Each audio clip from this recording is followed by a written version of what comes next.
믿음의 주여 온전케 하시는 이인 예수를 바라보자. 예수님이 있어 행복한 이 안식일, 오늘 이 자리에 모인 여러분들에게 저는 내가 나를 사랑하느냐라는 제목을 가지고 요한복음 21장 15절로 17절에 있는 말씀을 통하여 오늘 저와 여러분들에게 하나님께서 주시는 교훈을 함께 살펴보고자 합니다. 우리가 지난번에 말씀과 함께 이어서 21장, 요한복음 21장에 있는 말씀을 살펴보고 있습니다. 특별히 오늘 주제 성구는 요한복음 21장 15절로 17절에 있는 말씀입니다. 제가 홀수절을 읽고 여러분들께서 짝수절을 읽어주시면 감사하겠습니다. 성경 요한복음 21장 15절로 17절에 있는 말씀입니다. 제가 읽겠습니다.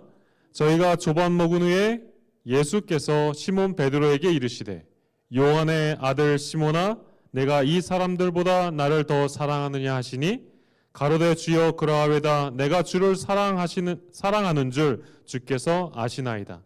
가라사대 내 어린 양을 먹이라 하시고 또 두 번째 가라사대 요한의 아들 시몬아 내가 나를 사랑하느냐 하시니 가로되 주여 그러하외다 내가 주를 사랑하는 줄 주께서 아시나이다. 가라사대 내 양을 치라 하시고 세 번째 가라사대 요한의 아들 시몬아 내가 나를 사랑하느냐 하시니 주께서 세 번째 내가 나를 사랑하느냐 하심으로 베드로가 근심하여 가로되 주여 모든 것을 아시오매 내가 주를 사랑하는 줄 주께서 아시나이다. 예수께서 가라사대 내 양을 먹이라. 우리는 지난 시간 예수님께서 늘 겸손하고 특별히 그분의 제자들과 그 제자들의 영향을 받은 이 시대를 살아가는 하나님의 백성들이 어떤 삶을 살아야 하는지에 대하여 살펴보았습니다. 그리고 그때 드렸던 첫 번째 질문이 왜 더 오래 정착하지 않으셨을까 하는 것입니다.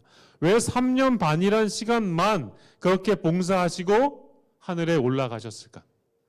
두 번째는 왜 부활 후에 간증 집회를 하지 않으셨을까? 부활 후에 예수님께서 간증 집회를 하셨다면 분명히 엄청난 일이 일어났을 것입니다. 세 번째, 왜 부활의 이벤트를 하지 않으셨을까? 그 부활하는 장면들을 이벤트화해서 많은 사람들에게 전할 수 있었음에도 불구하고 그렇게 하지 않으셨다는 것이죠. 세 번째, 왜 칭찬받는 목회를 멀리 하셨을까? 예수님께서 칭찬받는 목회를 멀리 하셨다는 것을 우리는 지난 시간에 살펴보았습니다.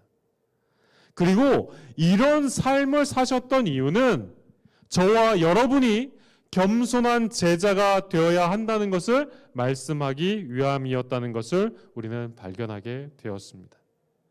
즉 예수님이 필요한 존재임을 깨닫는 삶이 너무나 중요하다는 것을 우리들에게 말씀을 통해 이야기하신 것이죠. 그렇다면 오늘 그 겸손한 삶을 위하여 전제되어야 할 중요한 요소는 무엇인가? 요한복음 21장 후반부에 있는 말씀을 통하여 그 말씀의 중요한 부분을 같이 살펴보고자 합니다. 물고기가 많아 그물을 둘 수 없었다라고 요한복음 21장 6절에는 기록합니다. 그들의 결과가 너무나 좋았어요. 엄청난 물고기를 잡고 그들이 성공한 삶을 사는 것처럼 보였습니다.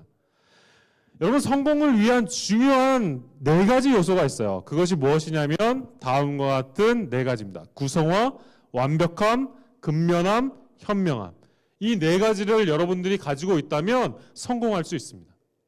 여러분 다 그렇게 생각하시나요? 여러분 어떠세요? 여러분들이 보시기에 이 내용이 참 중요한 것 같으십니까?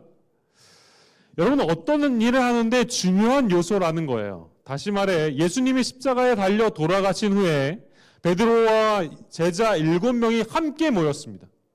최고의 물고기 잡이들이 뜻을 함께해서 함께 모였던 것입니다. 그들이 구성되었고요. 그들이 갈릴리라고 하는 이 호수에 대하여 너무나 잘 알고 있었습니다. 어떤 물고기를 잡고 어떤 그 물속의 생태가 어떤지를 완벽하게 아는 사람들이었어요. 구성화 그리고 완벽함까지 갖췄습니다. 여러분, 그리고 그들은 밤새 어떻게 하죠? 물고기를 잡는 모습을 우리는 발견하게 됩니다. 그들 또한 근면했어요. 심지어 그들은 예수님이 십자가에 달려 돌아가시고 사라져버린 그의 선생을 뒤로 하고 가장 현실적인 삶을 살았던 사람들이었습니다. 즉 현명함까지 갖춘 사람들이었어요. 진취적인 삶을 사는 것처럼 보였습니다. 그리고 그들이 물고기 잡으러 갔더니 성경은 뭐라고 기록해요? 같이 읽겠습니다. 아무것도 잡지 못하였다. 그들이 물고기 잡는 일에 실패합니다. 이 말씀의 교훈은 비록 그들이 전에 물고기 잡는 데 뛰어난 소질을 가지고 있었고 7명의 뜻을 합쳤고 그들이 끊임없이 근면하게 생활하고 현명했다 할지라도 그것이 성공을 결정하는 중요한 요소는 아닐 수 있다는 것을 우리는 이 말씀을 통해 발견하게 되는 것입니다. 그날 밤에 아무것도 잡지 못하였다. 과거의 신앙이 좋았던 때 그리고 서로 뜻이 맞아 교회 활동도 열심히 했고 그 경험이 현재의 신앙의 성공을 이끄는 것은 아닐 수 있다는 것을 오늘 우리는 다시 한번 생각해 보게 되는 것이죠. 즉 교우 관계가 뜻이 맞아 또 교회의 리더가 뛰어난 자질을 갖고 있다 할지라도 반드시 그것이 교회를 성장하게 하거나 영적인 성장을 유지하게 만드는 중요한 조건은 아닐 수 있다는 것입니다. 더 중요한 것이 있다는 거예요. 당연히 구성하고 완벽해야 하고 그리고 어때요? 그들이 그들의 삶 속에 현명해야 하는 것들은 맞지만 그것보다 더 중요한 것이 있는데 그것을 예수님께서는 겸손한 제자가 되라고 이야기하셨다는 것입니다. 결국 베드로는 성공의 요소가 예수 그리스도임을 발견하게 됩니다. 여러분 많은 사람들이 예수님에 대해 이야기할 때 그것은 부차적인 것으로 생각할 때가 너무나 많아요. 그가 그 고생 이후에 깨달은 것, 베드로가 열심히 물고기를 잡고 그 고생한 이후에 깨달은 것, 그 누구의 조언도 어떤 사람의 생각도 아닌 예수 그리스도께만 고정되었다는 사실은 오늘 저와 여러분들이 이 시대를 살아가며 가지고 있어야 할 중요한 요소임을 다시 한번 생각하게 되는 것입니다. 그러므로 베드로는 자신의 연약함에 예수님의 능력을 결합시킬 줄 아는 사람이었음을 우리는 성경을 통해 발견하게 되는 것이지요. 비록 베드로가 그 당시 모든 사람들이 천대하던 어부였고 학력도 미진하고 여러모로 부족한 사람이었을지라도 성경의 빛을 받아 예수님의 역사하시는 방법을 깨달았다는 것을 우리는 성경을 통해 발견하게 되는 것입니다. 여러분 그 사람이 변했어요. 배 오른편에 그물을 던지라. 그 말씀이 어떻게 하는 것입니까? 충실히 순종하는 것입니다. 이때 베드로는 예수님을 절대 배신하지 않기로 결심했던 그 베드로와 전혀 다른 사람이었어요. 이제 그는 자신이 그 어떤 것도 과신하지 않습니다. 다른 형제들보다 우월하고 그들과 다르다는 자부심으로 살아가지 않았어요. 고통의 시간이 그를 예수님을 생각하는 사람으로 변화시켰더라는 것입니다. 그래서 이 사실에 대하여 주석한 한 그리스도인은 우리들에게 이렇게 이야기합니다. 베드로는 실패하기 전에는 늘 지각 없이 순간적인 충동에 따라 말하곤 했었다. 자아가 살아있는 사람이었다라고 기록합니다. 그는 항상 다른 사람의 일을 바로잡으려고 했으며 그는 자기 자신이나 자기가 말하려고 하는 것을 분명하게 이해하지 못하면서 자기의 생각을 표시하려고 했다. 내 자아가 살아있는 사람이 이런 삶을 산다라는 것입니다. 그러나 같이 한번 읽어볼까요? 시작. 회개한 베드로는 매우 달랐다. 변화된 베드로는 매우 달랐더래요. 어떻게 달랐을까요? 같이 읽겠습니다. 시작. 그는 전에 가졌던 격정을 제하고 그리스도의 은혜로 그 열심을 조절하였다. 여러분 우리나라 이제 글로는 그는 전에 가졌던 격정을 제어하고 어떻게 했다는 거예요? 그리스도의 은혜로 그의 열심을 조절했다라고 기록합니다. 여러분의 영어는 이렇게 표현해요. 그리스도의 은혜가 그의 열의를 어떻게 했대요? 통제했다라고 기록합니다. 다시 말해 그가 가지고 있는 이 품성이 그가 가지고 있었지만 그것을 누가 통제했다요? 하나님의 은혜가 통제하고 있었다라고 기록합니다.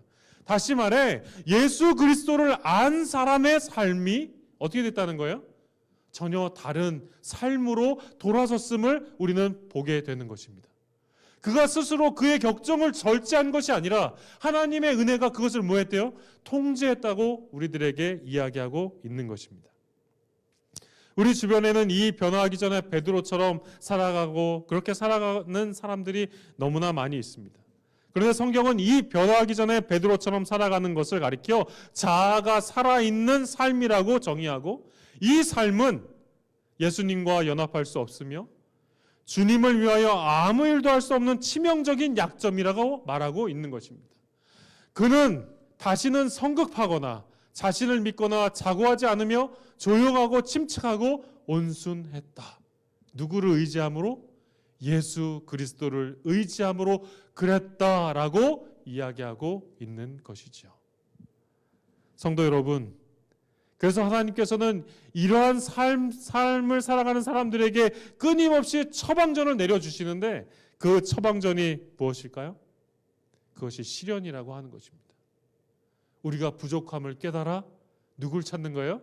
예수 그리스도를 찾도록 만드는 것이 하나님의 처방전이다라는 것을 우리는 다시 한번 발견하게 되는 것입니다. 그러면 때때로 우리가 시련을 경험할 때 그것으로 인해 우리가 좌절하는 것이 아니라 그것을 통하여 하나님께서 뭐 한다는 거예요? 우리에게 새로운 기회를 주시는 것임을 우리는 깨닫고 그 사실을 기억하는 저와 여러분이 되기를 간절히 바랍니다. 그것은 실패를 경험하는 것입니다. 이 실패를 경험함으로 그들은 누구를 보게 됐어요? 예수 그리스도를 보게 되었어요. 그들과 함께 끊임없이 그 자리에 있었고 그들을 돕기 위해 기다렸던 예수님을 그들이 실패한 순간 깨닫게 되었다는 것입니다.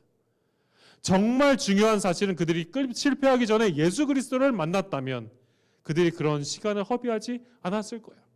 그러나 그들이 그것을 깨닫지 못했을 때 시련이 그들로 하여금 예수님을 바라보게 만들었다는 사실은 오늘 이 말씀을 통하여 이 말씀이 저와 여러분들에게 어떤 의미가 되는지 다시 한번 생각해 보게 되는 것입니다.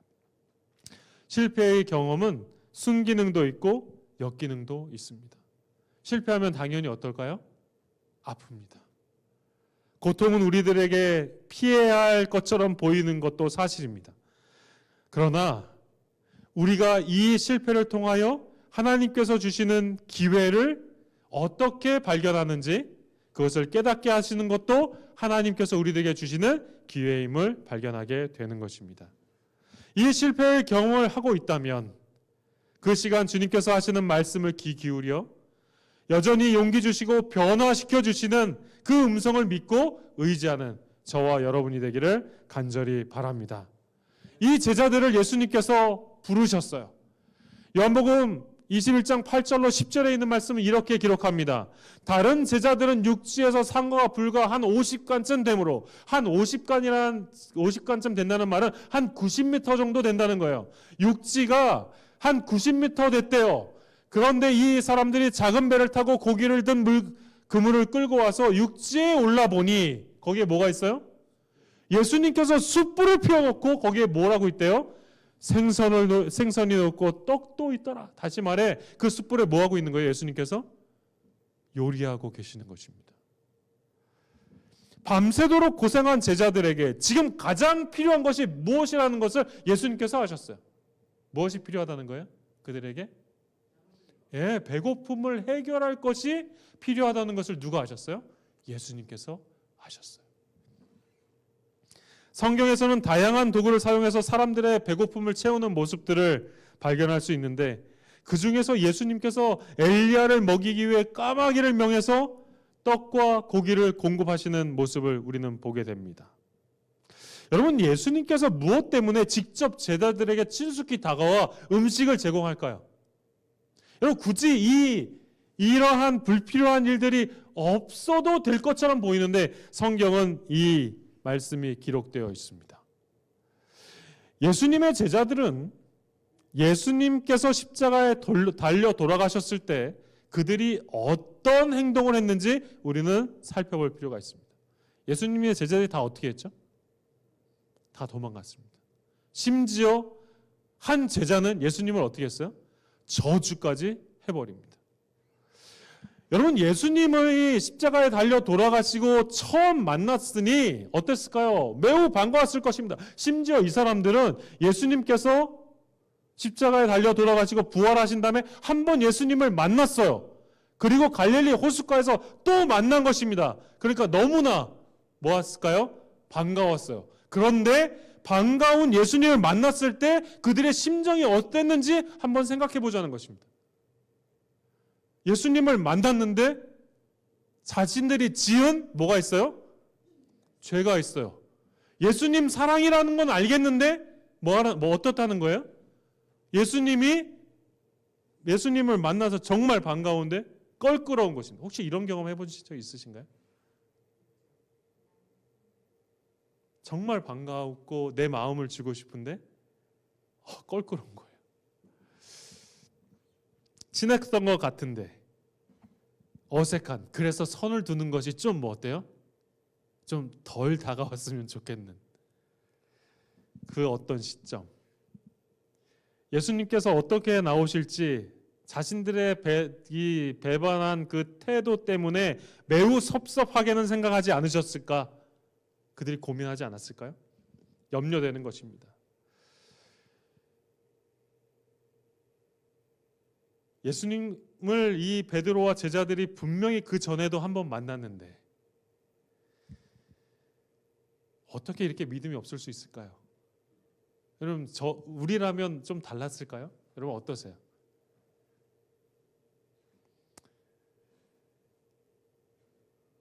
그런데 저희들도 이 사람들과 다르지 않다는 것을 삶을 경험하면서 깨닫게 되는 것입니다. 때때로 예수님을 만나는 것이 어색하고 불편할 때가 있습니다. 그래서 어느 정도 선을 두고 그 어색한 만남을 지속하려는 그런 삶도 우리가 살기도 합니다. 그런데 예수님께서 그런 그들을 향하여 단순히 인간의 몸이 아니라 만왕의 왕이신 그 상태로 어떻게 하신 거예요? 그들에게 뭐 하고 계세요? 요리를 하고 계세요. 여러분 감동적이지 않습니까? 제가 한 번은 청와대에 간 적이 있습니다. 그때 저 이제 첫째 딸이 굉장히 어렸어요. 그 아이를 데리고 이제 청와대를 갔는데 어른들을 모시고 이제 청와대를 갔습니다. 그리고 이제 청와대에 들어가야 되는데 이 아이가 이제 청와대를 들어가기 싫다는 거예요. 저한테는 일생일대 중요한 기회지만 이 아이가 청와대가 뭔지 어떻게 알아요? 가기 싫다는 거예요. 자기는 거기 그 앞에 있는 주차장에서 놀고 싶대요. 거 노는 게 너무 좋다는 거예요. 이 아이를 어떻게 할 수 이제 없어서 이제 고민하고 있는데, 그러면 이제 저는 남아 있고 나머지 분들이 이제 청와대에 이제 다 들어가게 됐습니다. 들어가고 모두 이제 청와대를 다 구경하고 이제 나오셨어요. 그렇게 나왔는데 저는 그렇게 하고 다 있고 다시 운전해서 이제 교인들을 모시고 다시 이제 돌아왔습니다. 담임 목사님 모시고 이렇게 돌아왔어요. 그런데 한 달 뒤에 정확하게 대통령이 편지를 보낸 거예요. 심지어 이 대통령이 머그컵을 이제 선물로 저에게 보내주셨어요. 그 편지는 프린트된 편지긴 했는데요. 그걸 받으니까 너무나 감동적인 거예요. 대통령이 저에게 편지를 보내다니, 그리고 머그컵까지 본인 이름까지 새겨갖고 저한테 보내주신 거예요. 우와, 이거 너무나 감정적인 것이죠. 여러분, 이 대통령이 보낸 편지도 이렇게 감동적인데 만왕의 왕이 뭐 하고 있어요? 음식을 대접하고 있는 거예요. 여러분, 이 음식이 어땠을까요? 이 음식 한번 먹어보고 싶지 않으세요? 별로 감흥이 없으시네요. 저는 예수님이 제자들을 위해 하신 이 음식이 어떤지 굉장히 궁금합니다. 예수님의 제자들은 예수님께서 십자가에 달려 돌아가실 때 다 도망가고 저주하고 배반했던 사람들이었어요. 근데 그들을 위해 뭐 했어요? 손수 음식을 나눠주고 계시는 것입니다. 그리고 그들을 조금이라도 빨리 먹이시기 위해 예수님께서 미리 조반을 지어 놓으셨어요. 예수님은 예수님의 자상함이 변함이 없다는 것을 어땠을까요? 깨닫게 됩니다. 그러니 당연히 예수님께 다가가는 것이 자연스러웠을 것입니다. 어제, 오늘, 내일이 동일하신 분별하신 예수님. 예수님의 눈빛은 너무나 편안하고 포근했어요. 음식을 준비하고 숯불을 피워서 그 추위에 언 마음을 녹이기에 충분했던 것입니다.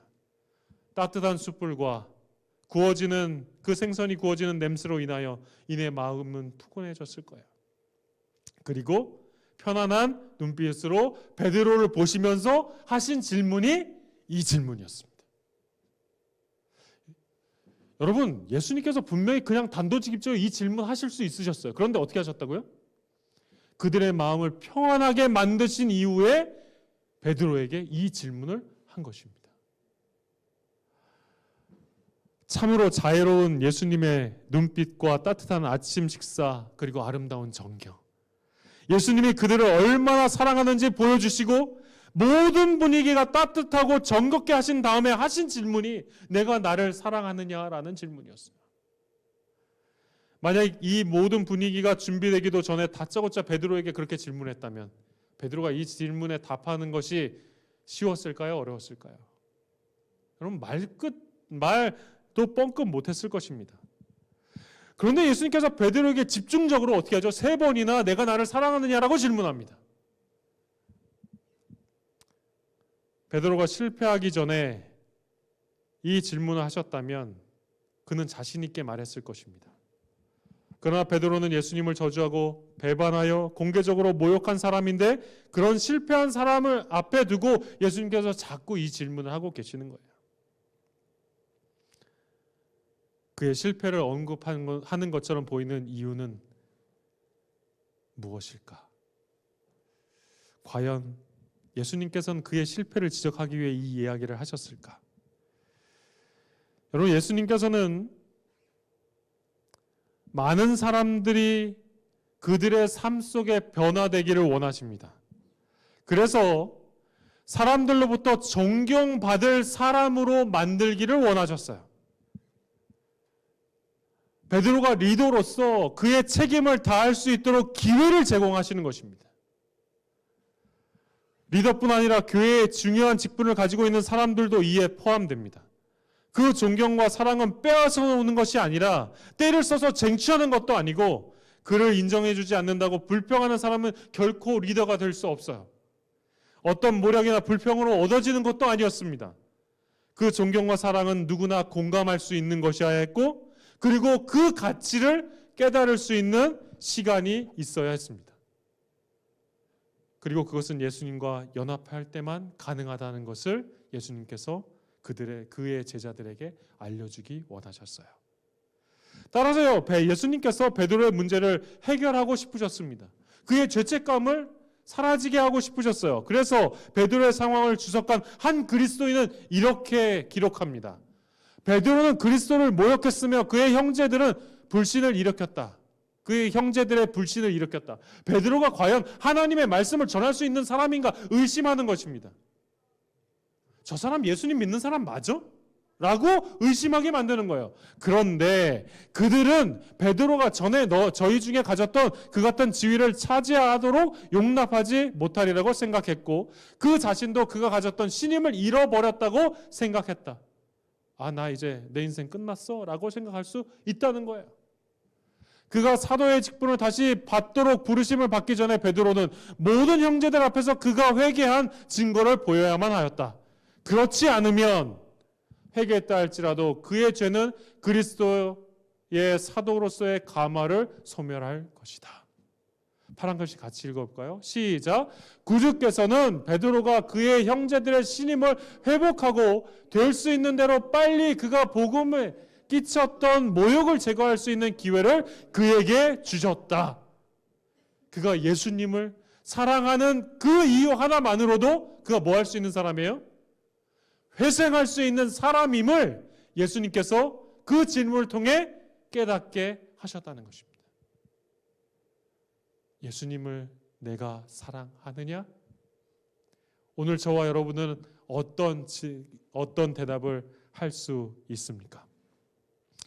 예수님께서는 베드로의 사도로서의 지위를 회복했다는 이 선고를 했다 할지라도 그가 어떻게 해요? 예수님을 사랑하는 사람인지 아닌지를 다른 사람들에게 보여줌으로 인하여 그를 어떻게 해요? 다시 회복하게 만드셨다는 사실입니다. 오늘 그 회복을 주시는 분이 예수 그리스도임을 믿고 의지하는 것, 그것이 기회라고 저와 여러분들에게 이야기하고 있는 것은 아닐까요? 그래서 이렇게 말해요. 모인 제자들 앞에서 예수님은 베드로의 회개의 깊이를 나타내셨으며 내가 나를 사랑하느냐? 예, 제가 주님을 사랑합니다. 한때 자만스럽던 제자가 얼마나 완전히 겸손하게 되었는지 보여주셨다. 모든 문제를 단번에 해결하는 예수님이 있어 행복한 안식일입니다. 지난날 우리가 어떻게 살았는가? 중요한 것은 이 자리 주님을 사모하여 모인 우리들에게 주님의 십자가의 보혈의 공로는 우리의 죄를 용서하시고 다시 한번 저와 여러분들의 삶의 변화를 제공하는 것입니다. 그런 내가 나를 사랑하느냐, 내가 나를 믿느냐라고 말씀하시는 것입니다. 예수님께서 직접 전도하시거나 예수님께서 직접 어떤 일을 하실 수도 있으셨어요. 베드로 그냥 가차없이 그래 너 나를 뭐 했어요? 모욕했어? 넌 나와 끝이야 라고 얘기할 수 있으셨어요. 굳이 베드로가 아니어도 되지 않았을까? 우리가 교회에 봉사할 때 예수 그리스도의 마음보다 살아있는 자아로 봉사할 때가 너무나 많이 있습니다. 그러나 예수님께서는 연약한 저와 여러분을 통하여 그분의 일을 하기 원하신다는 것입니다. 여전히 넘어지고 쓰러지지만 세우시고 용기 주시는 주님이 있어 행복한 이 안식일, 예수 그리스도의 그 사랑과 은혜로 다시 한번 우리를 변화시켜 준다는 사실을 믿고 의지하는 저와 여러분이 되기를 간절히 바랍니다. 그리고 그 사실을 기억하고 살아가는 사람들에게 예수님께서 오늘 우리들에게 하는 질문은 내가 나를 사랑하느냐? 과거 내가 어떤 삶을 살았느냐가 중요한 것이 아니라 오늘 이 순간 내가 나를 사랑하느냐? 이것이 필수적인 자격이다.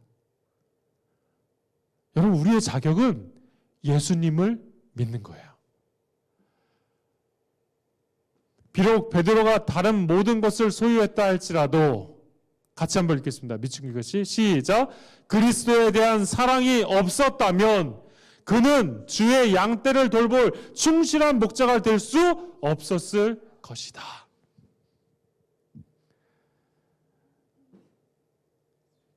예수님의 깊은 사랑을 체험하기 전에 사명을 주는 것은 잘못된 것이다 라고 이야기하는 것입니다. 오늘 이 자리에 앉아있는 성도 여러분, 내가 나를 사랑하느냐라고 질문하시는 예수님의 음성에 예, 제가 주님을 사랑합니다 라고 고백하는 저와 여러분이 되기를 간절히 바랍니다.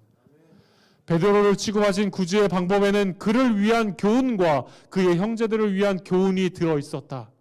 여러분, 베드로뿐만 아니라 그 형제들을 향한 교훈도 그 속에 포함되어 있었다는 거예요. 그러므로 오늘 우리들에게 주어지는 성경의 모든 말씀, 그리고 이 성경을 주석하는 이 모든 말씀은 우리들에게도 동일하게 교훈이 된다는 사실을 주목해야 합니다. 그것은 범죄를 인내와 동정과 용서하는 사랑으로 대하도록 그들을 가르치셨다. 범죄자를 어떻게 한대요?